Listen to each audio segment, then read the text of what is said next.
Hunter Biden admite que la empresa ucraniana que lo contrató veía su nombre como oro. Hunter Biden, el hijo del presidente estadounidense Joe Biden, admitió que probablemente fue reclutado para el consejo de administración de la empresa ucraniana Burisma, que provocó críticas contra su padre el año pasado, porque vieron su nombre como oro. En una entrevista con la BBC difundida el martes con motivo de la publicación de sus nuevas memorias, Beautiful Things, Hunter Biden confirmó en parte las acusaciones de los republicanos de que se benefició del nombre de su familia cuando su padre era vicepresidente. El hijo del mandatario demócrata insistió en que tuvo una carrera de éxito en los negocios independientemente del cargo de su padre como senador de Delaware, pero dijo por primera vez que su contratación en el consejo de la enorme empresa energética ucraniana en 2014, cuando su padre era vicepresidente en el gobierno de Barack Obama, estuvo vinculada probablemente en gran parte con su nombre. Creo que vieron mi nombre como oro, dijo a la BBC. Biden formó parte de la junta directiva, ganando más de $50,000 al mes desde 2014 hasta 2019. Ese año su padre empezó a preparar su candidatura a la presidencia y se supo que asesores del entonces presidente Donald Trump buscaron en Ucrania información que pudiera perjudicar a los Biden. Más tarde en 2019, Trump presionó al gobierno ucraniano para que les proporcionara información que respaldara las acusaciones de corrupción contra los Biden, un acto que llevó al primer juicio político contra el expresidente. Hunter Biden dijo a la BBC que el momento de su contratación por parte de Burisma estaba relacionado con la anexión de Crimea por parte de Rusia en 2014 y su supuesto apoyo a los rebeldes del este de Ucrania. Los rusos, dijo Biden, querían hacerse con los recursos naturales de Ucrania y un oleoducto, y Burisma se sentía vulnerable. Sé que Burisma quería hacer algo, querían crear un baluarte contra esa agresión rusa, dijo. Sabían que tenían que expandirse internacionalmente y en otros sectores para poder diversificarse y protegerse. El nombre de Biden es sinónimo de la democracia y transparencia, y por eso dije que era oro para ellos. El hijo del presidente afirmó que su trabajo en la junta directiva de la compañía se había centrado al 100% en asuntos de gestión empresarial y transparencia. En la entrevista, Hunter Biden no explicó sus relaciones comerciales con una mujer rusa con buenos contactos y con un fondo de inversión chino, que según los republicanos también se beneficiaron de sus conexiones. McConnell amenaza con serias consecuencias a empresas que criticaron ley electoral de Georgia. El líder de la bancada republicana en el Senado, Mitch McConnell, defiende la nueva ley electoral de Georgia y rechaza que sea una medida racista. El líder de la bancada republicana en el Senado, Mitch McConnell, dijo que calificar de racista a la nueva ley electoral de Georgia es una gran mentira y advirtió a las corporaciones a mantenerse fuera de la política y que enfrentan serias consecuencias después de que grandes empresas y las grandes ligas de béisbol criticaran la polémica legislación estatal. Desde la ley electoral hasta el medio ambiente, pasando por las agendas sociales radicales y la segunda enmienda, partes del sector privado siguen incursionando en comportarse como un gobierno paralelo, dijo el republicano de Kentucky en un comunicado dado a conocer el lunes. Las corporaciones provocarán graves consecuencias si se convierten en un vehículo para que las turbas de extrema izquierda se apropien de nuestro país desde afuera del orden constitucional. McConnell prestó especial atención a las críticas expresadas por el presidente Joe Biden, quien equiparó a la legislación como un retroceso a la era de las restricciones vigentes durante casi un siglo en los estados del sur para limitar el derecho al voto de los residentes afroestadounidenses, conocidas como Jim Crow.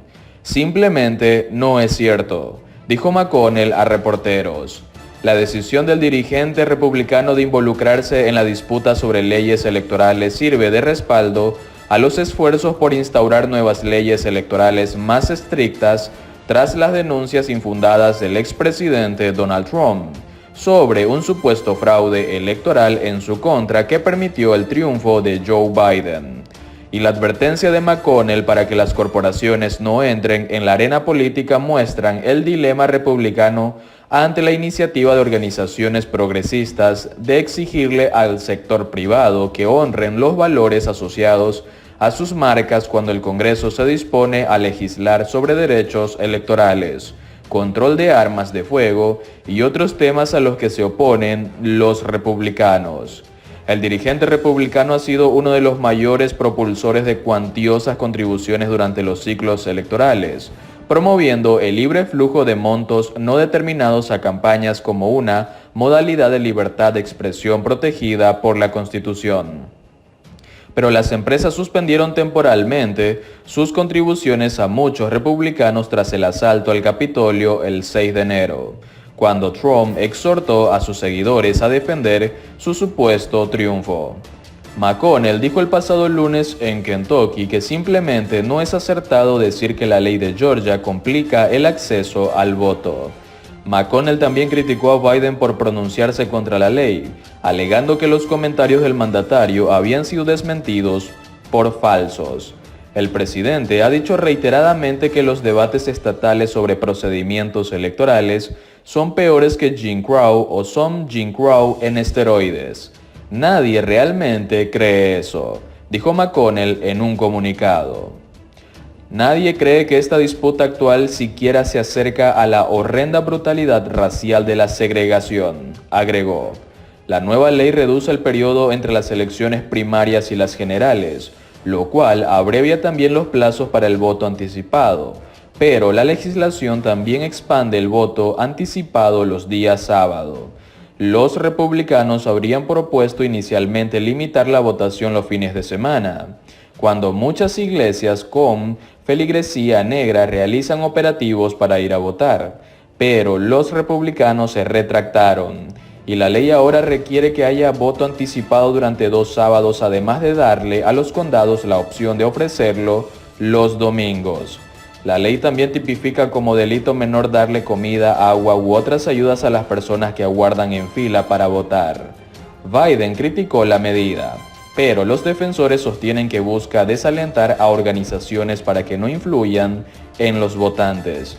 McConnell advirtió explícitamente a las empresas que han respondido a la presión pública para que sus acciones corporativas no cedan a las campañas de activistas. Es sorprendente ver a poderosas instituciones estadounidenses no solamente que se dejen amedrentar, sino que se dediquen al amedrentamiento, indicó. La semana pasada, Delta, Coca-Cola y otras empresas se pronunciaron contra la nueva ley en Georgia y las grandes ligas de béisbol anunciaron sus planes de no celebrar allí el Juego de las Estrellas. McConnell advirtió a las empresas a no involucrarse en los temas electorales u otros debates venideros sobre política ambiental o control de armas de fuego. Las claves del rol de Kamala Harris en la frontera sur para que no termine siendo un desastre de gestión pública. La tarea designada por el presidente Joe Biden a la vicepresidenta representa un reto de grandes proporciones para uno de los mayores desafíos que enfrenta la Casa Blanca. Si los resultados demoran y el flujo migratorio no se detiene, los republicanos seguirán hablando de una crisis de seguridad nacional. La designación de la vicepresidenta Kamala Harris para liderar los esfuerzos del gobierno tanto con México como con los países del Triángulo Norte, El Salvador, Guatemala y Honduras, en asuntos migratorios se ha convertido en pieza clave en la gestión pública de una crisis, y no solo para encontrar una solución a corto o mediano plazo a un problema grave que no cede, sino que por el contrario amenaza con convertirse en un problema aún mayor. En febrero, la cifra de expulsiones en la frontera con México alcanzó las 102.020 extranjeros, entre adultos solteros y unidades familiares. En marzo, las detenciones alcanzaron las 171.000, la cifra más alta en los últimos 15 años, de acuerdo con registro de la patrulla fronteriza reportados por el diario The Washington Post. Mientras, en Centroamérica, las caravanas siguen organizándose para iniciar la peligrosa travesía hacia el norte para pedir asilo en Estados Unidos, una práctica que se originó en el 2013 y que, a pesar de las advertencias, sigue creciendo y los gobiernos son incapaces de revertirla.